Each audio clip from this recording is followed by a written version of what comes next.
Ponto. O seu partido aqui no estado, o PV, terá candidato ao governo nessas eleições 2018? Bom dia, presidente. Bom dia, quero cumprimentar todos os ouvintes, você, Marquinhos, a Carmen, o Benhur.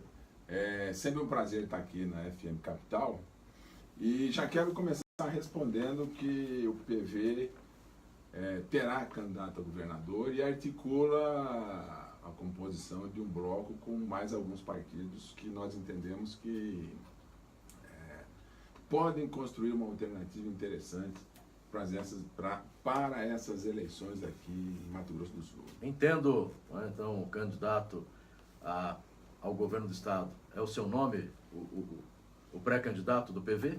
Eu particularmente até não tinha um projeto, né, pensava numa eleição proporcional, enfim. Mas nós fizemos uma coligação muito interessante com a rede nas eleições municipais. Né? Foi uma coligação vitoriosa, elegeu vereador para a Câmara. Nós, inclusive, só não fizemos 2 vereadores, porque nós tivemos impugnação de 2 candidatos.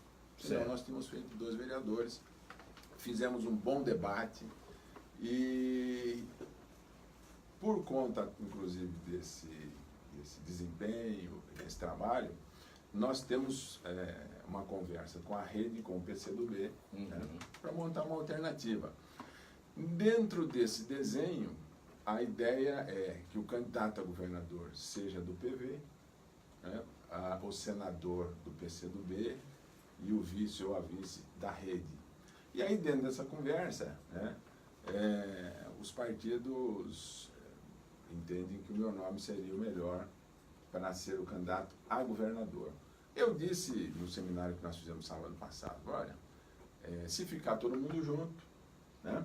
Claro. Se ficar junto com a chapa que os 3 juntos, formam para deputado estadual e para deputado federal, nós temos um palanque bacana para fazer a campanha aqui.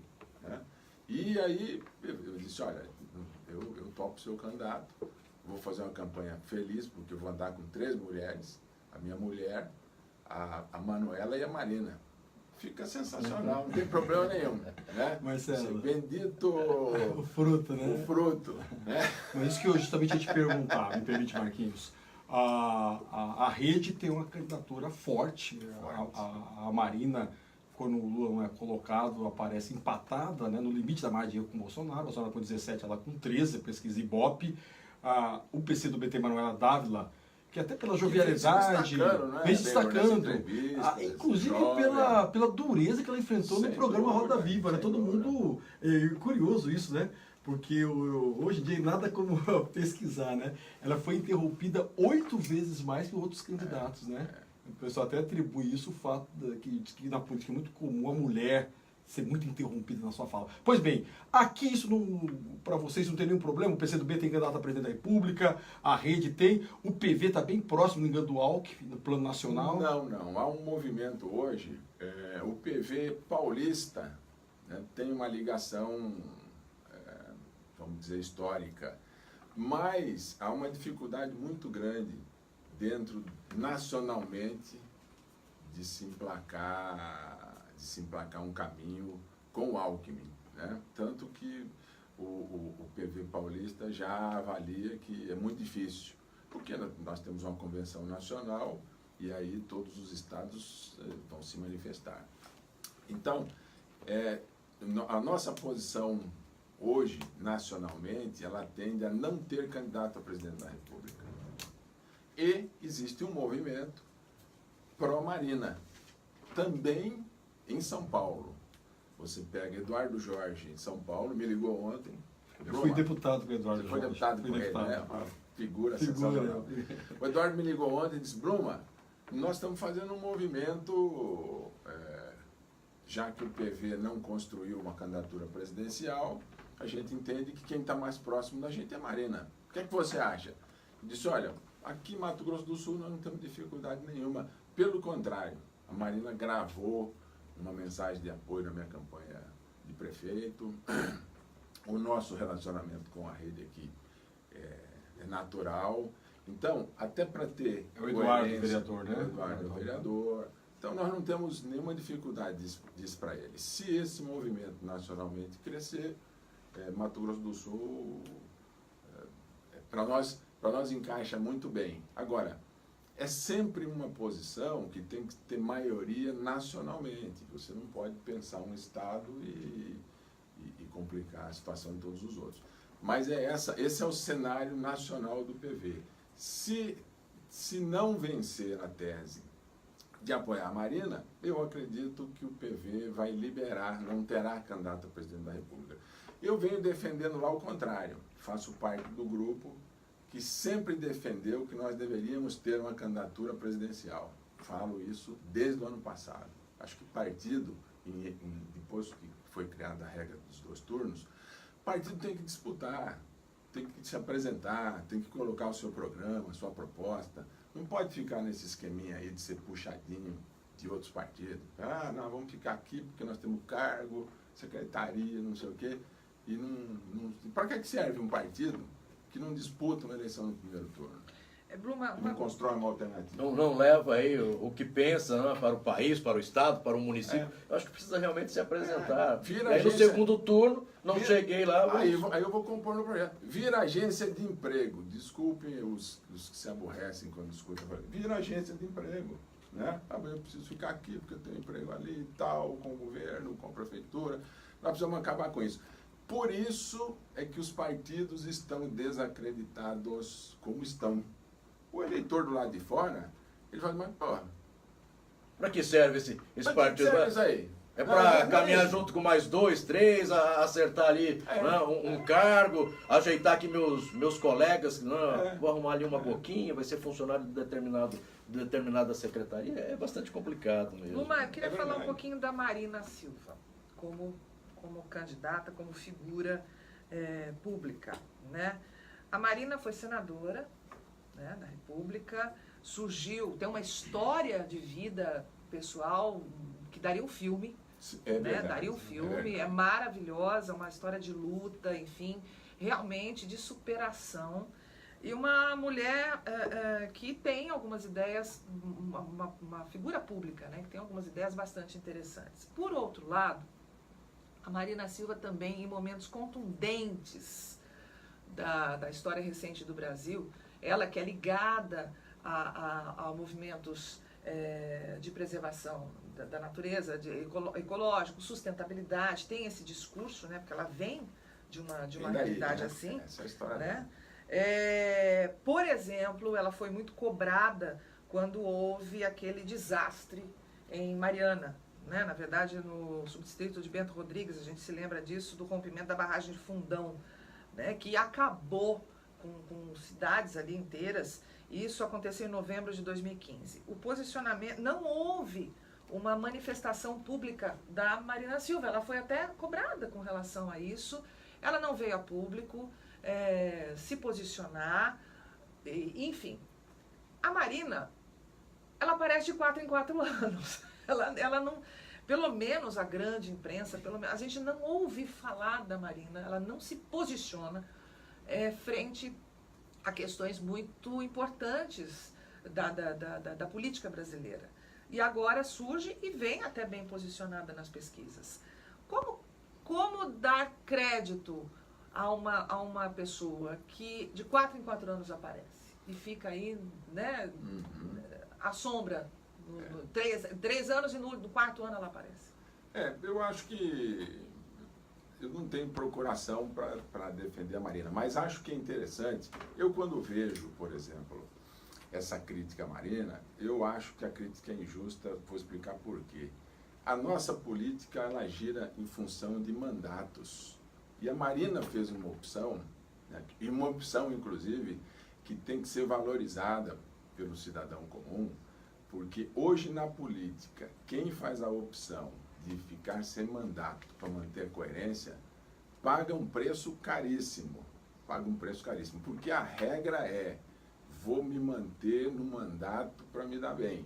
Né? A Marina fez a opção de ficar sem mandato. Vou dançar conforme a música Vou dançar, Então você vê que, né, o cara fala assim, não, eu para salvar o meu mandato eu vou abraçar o Satanás.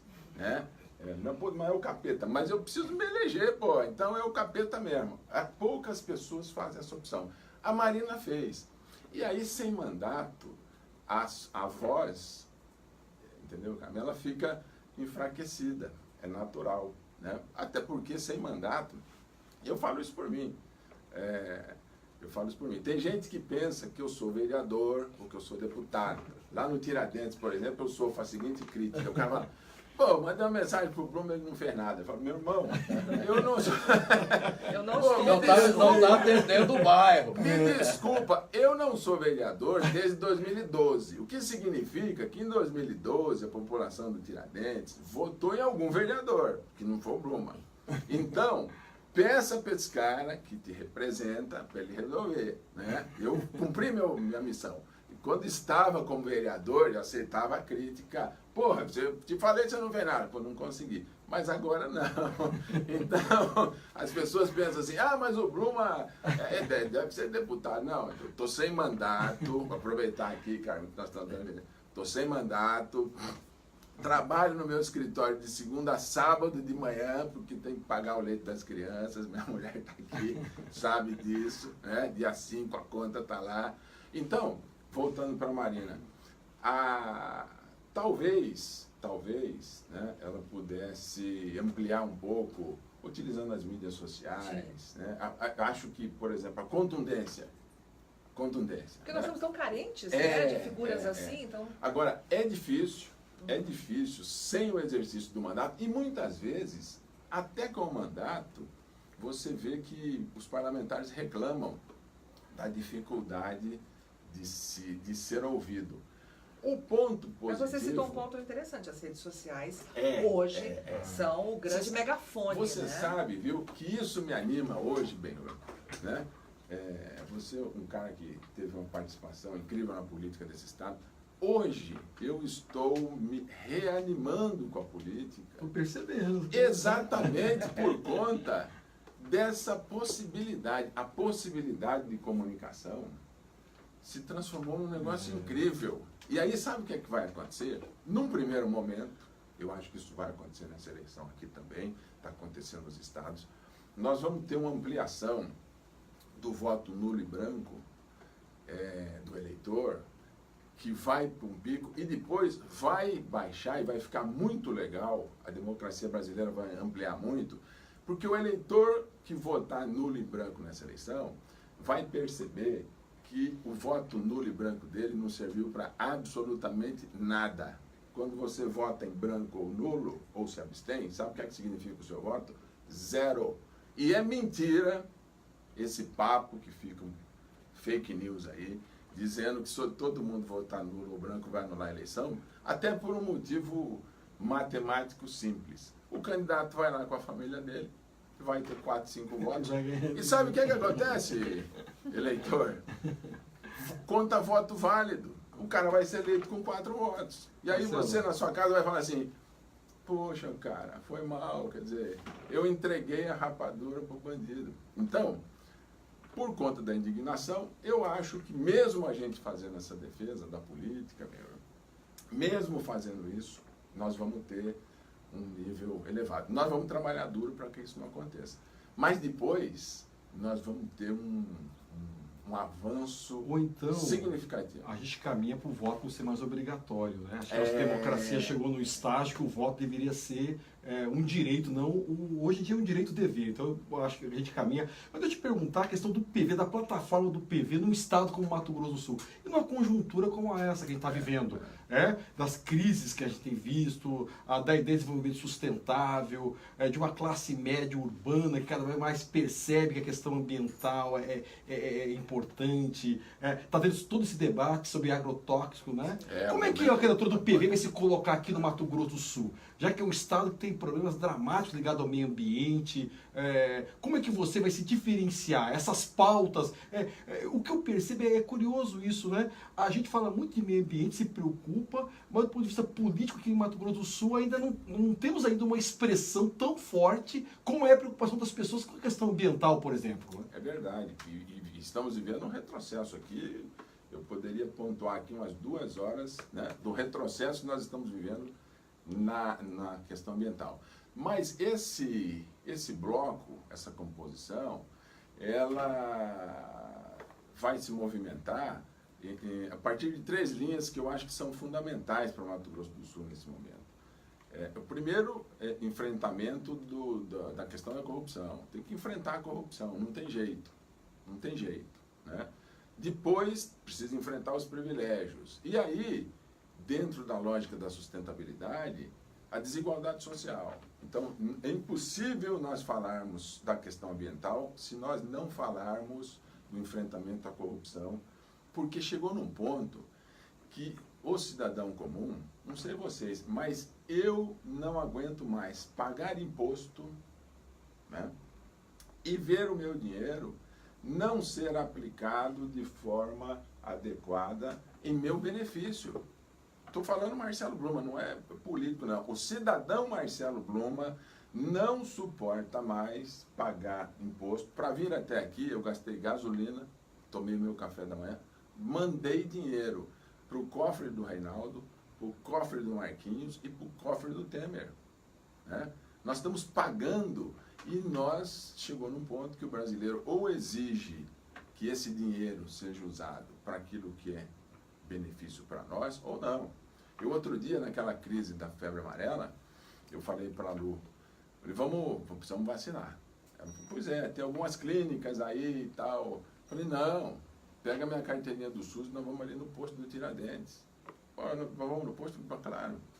Ah, você prefere tomar uma vacina de graça? Eu falei, mas quem falou que é de graça?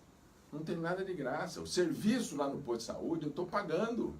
E você que está me ouvindo está pagando também. Não pensa que você está recebendo absolutamente nada de graça. Pelo contrário, além disso, além de estar pagando para ter esse serviço e não estamos recebendo, nós pagamos salário altíssimos para essas pessoas administrarem a nossa grana. Eu acho, Benhor, que nesse momento, esse é o grande debate que não só Mato Grosso do Sul, mas que o brasileiro precisa fazer. O brasileiro precisa parar com esse negócio de achar que tem almoço grátis. Não tem. Outro dia eu estava lá, fiz uma reunião no Paulo Coelho, numa casa onde não tinha asfalto. Foi uma reunião bacana. Pena que eu não transmiti, porque foi muito educativa. Porque chegou num determinado momento, eu disse para eles, pessoal, vocês já fizeram a conta do IPTU pago aqui pelo Paulo Coelho? Vocês já fizeram a conta do ICMS que vocês pagam no feijão, no arroz, no leite? Bruma, funciona assim? Eu falei, funciona. E por que esse dinheiro não volta para fazer o asfalto aqui de vocês? Esse dinheiro que vocês estão arrecadando aqui, ele vai para o Tesouro e ele tinha que voltar o asfalto, ele tinha que servir para pagar um médico no posto de saúde, ele tinha que servir para comprar um remédio, né, decente no posto de saúde, que chega lá quando tem a sua dipirona. Então, nós precisamos, e eu sou bom nisso, de matemática, nós precisamos fazer conta. O grande erro hoje do eleitor é que precisa fazer conta. Não tem que achar, mas o Temer mandou, é um presente. Não é um presente. Nós pagamos caro.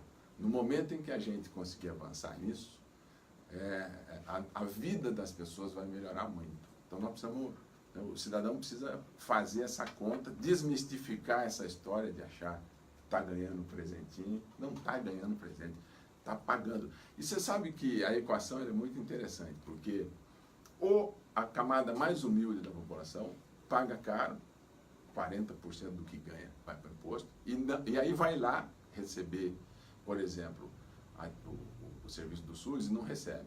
Aquela camada da classe média, né, um pouco acima, nós aqui nessa mesa, nós pagamos também, não vamos lá e aí temos que pagar de novo no privado, os planos de saúde, que entraram numa agora de nos explorar também, né? Eu ando aborrecidíssimo com o meu plano de saúde, porque eu pago quase 1.000 por mês, e aí não consigo ser atendido.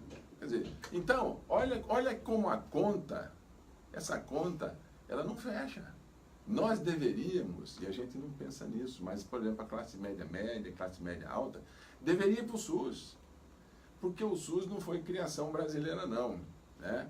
Foi aquela história do Lavoisier, nada se cria, tudo se copia. Copiaram da Inglaterra, que funciona. Os ingleses reclamam hoje lá, porque demora 2 horas para ser atendido. Não sei se vocês viram. Não sei se vocês viram a reportagem da Globo mostrando o sistema inglês. O inglês hoje, ele está assim, nosso plano de saúde está péssimo, porque onde já se viu 2 horas para ser atendido? Então, nós pegamos o sistema inglês, que é um sistema público total, né? E nós mesmos não usamos. Uma parcela grande abandonou. Falou, não tem condição. Quando o movimento tinha que ser o contrário. Espera aí, nós estamos pagando por esse serviço. Então, na verdade, esse serviço tem que ser bem feito. Quando a gente fizer isso, nós vamos forçar os governantes, os administradores, a não deixarem roubar e a terem competência administrativa. Porque tem 2 problemas aí. O problema não é só a corrupção. O problema é também a incompetência administrativa. O serviço não funcionar corretamente, né? Não basta ser, não ter desvio. Tem que ser bem organizado, tem que ser planejado, tem que ser montado para funcionar adequadamente, para atender. Saúde, segurança, estão pagando segurança privada em bairros, em Campo Grande. Poxa, nós já pagamos 40% do que a gente ganha para que esse dinheiro seja usado para colocar uma segurança eficiente. Aí, você entendeu a conta? Nós precisamos fazer conta. Marcelo Bluma, nós passamos 2 minutos e eu preciso fazer uma pergunta para a gente encerrar. Você está falando em fazer conta. O PV tem condições, né, de colocar essa pré-candidatura aí, já que para se fazer uma campanha é necessário dinheiro e uma outra coisa. Essa pré-candidatura, né, ou esse espaço do PV, olha, tem candidato ao governo do Estado, isso não recua? Não recua. Eu sou da seguinte teoria: você tem todo o direito de demorar bastante para se decidir, pensar bastante e tal. Agora, você me conhece, eu acho o seguinte: decidiu, vamos embora. Eu estou decidido, me convenci, até demorei, analisando, ouvindo todo mundo. Dentro do PV, nós ventilamos algumas possibilidades de fazer composição e as pessoas ficavam naquela. Agora, quando nós falamos, vamos ter candidatura própria, foi oba, beleza. Assim as opções que estão aí não nos animam, as opções que estão aí não nos seduzem, seria forçar a barra. No segundo turno, tudo bem, se a gente não conseguir para o segundo turno, aí eu acho que tem que avaliar. Agora, a questão estrutural também é uma questão interessante, porque nós temos hoje um cara, eu particularmente não tenho afinidade, mas você tem que admitir, por exemplo, que o Bolsonaro hoje lidera a pesquisa, né, em função de um trabalho muito eficiente em mídias sociais, né, e não em força estrutural. Então, também está mudando. Tem muita gente cogitando nessa eleição de nem usar santinho, para você ter uma ideia. Certo. Aquela contratação de cabos eleitorais também não vai mais funcionar, porque antigamente o cara contratava o líder de bairro e ele levava 50, 100, 200 votos. Hoje ele leva o dele, ele não leva o da casa dele. E olhe lá. E olhe lá, porque a gente se sensibilizar ele chega lá na hora e ele também fala, sabe uma coisa? Esse meu candidato aqui é muito ruim, é muita grana, mas ele não tem nada na cabeça, é um sabugo de milho. Eu vou votar nesse outro cara aqui. Então, nós estamos num caminho muito bacana, que vai melhorar muito a política daqui, claro, a médio prazo, porque será preciso cada vez mais os políticos terem qualidade, terem coerência, história, credibilidade, né? Por conta dessa democratização. Então nós achamos que é possível apostar nisso, achamos hoje que em Mato Grosso do Sul a população, uma parcela muito grande da população usa smartphone e tem internet de qualidade até nos pequenos municípios, portanto a possibilidade de comunicação se ampliou muito. E a gente entende que é possível, que é preciso fazer o debate, e se não for o escolhido para o segundo turno, aí sim, no segundo turno faz uma avaliação de composição.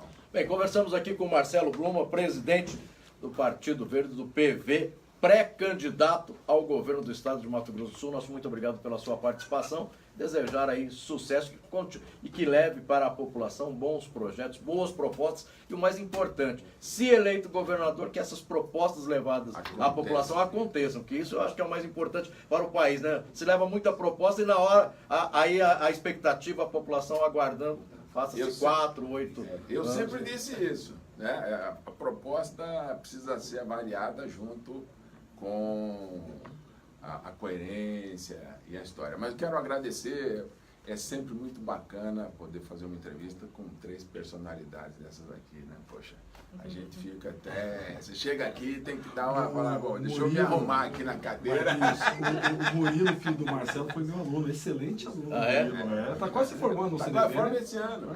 E palmeirense, foi bem educado. Eu não sei se você, que é um professor muito generoso, porque ontem o Marcelo Miglioli, pré-candidato ao Senado, aluno, ele falou também, olha, disciplinado, um excelente aluno. Mas é verdade. Eu tô achando que esse professor aqui é muito bonzinho, tô achando, tá certo.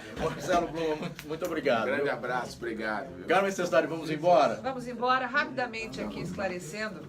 A gente recebeu vários WhatsApp, né? Exato. Falando de uma decisão do ministro Dias Toffoli que negou habeas corpus a um homem condenado pelo furto de uma bermuda que custava